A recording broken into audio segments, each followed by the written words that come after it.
Here's a quick roundup of what's going on in Ukraine and Russia. It's a saga that continues to define international relations and humanitarian concerns.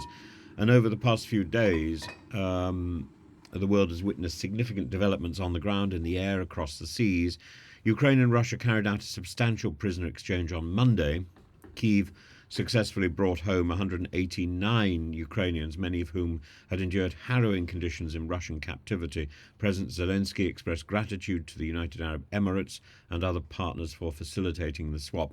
On the other side, Moscow received or retrieved 150 Russian soldiers, and this exchange reflects a rare moment of compromise in the middle of the brutality, underlining the shared humanity that persists even in wartime. Zelensky's words resonate. The return of our people from Russian captivity is always very good news for each of us.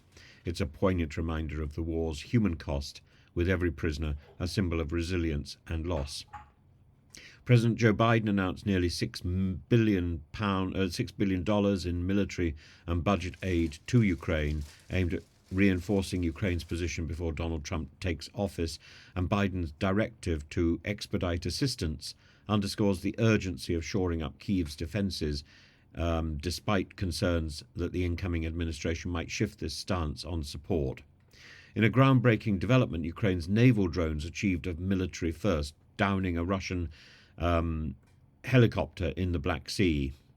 And the strike, which occurred near Crimea's Cape Tarkakut, marks a significant evolution of Ukraine's innovative use of technology.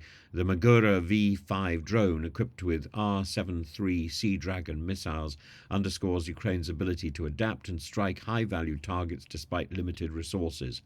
And though Russian sources have yet to verify the event, it was corroborated by a prominent military blogger, and this milestone demonstrates how asymmetric warfare tactics can challenge conventional military superiority. The drone battlefield remains intense, and to know more about that, you need to go to someone like Halen Robertson, who has specialized in looking at the construction of and deployment of drones across Ukraine, and inspired by the drones which have been sent from Russia, the drones with the fiber optic cabling sort of trailing like a flying snail, their slime behind them. But the Ukrainians have taken these drones, dissected them, and made something better. Overnight, Ukrainian drones launched attacks on Crimea, while Russian air defences claimed to have intercepted 68 drones across various regions, and this tit-for-tat reflects the growing reliance on unmanned systems, with drones targeting infrastructure, oil depots, military installations.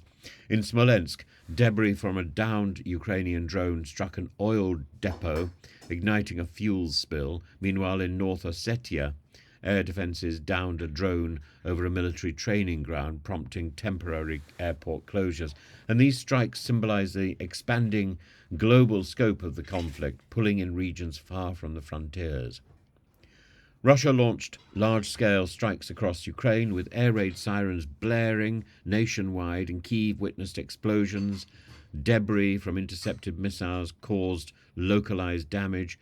In Sumy, missile strikes hit infrastructure in Shostka, compounding the strain on civilian life. And Ukraine's Air Force reported a mix of aerial and ballistic missile attacks, a stark reminder of Russia's capacity to escalate its assault as the conflict grinds on.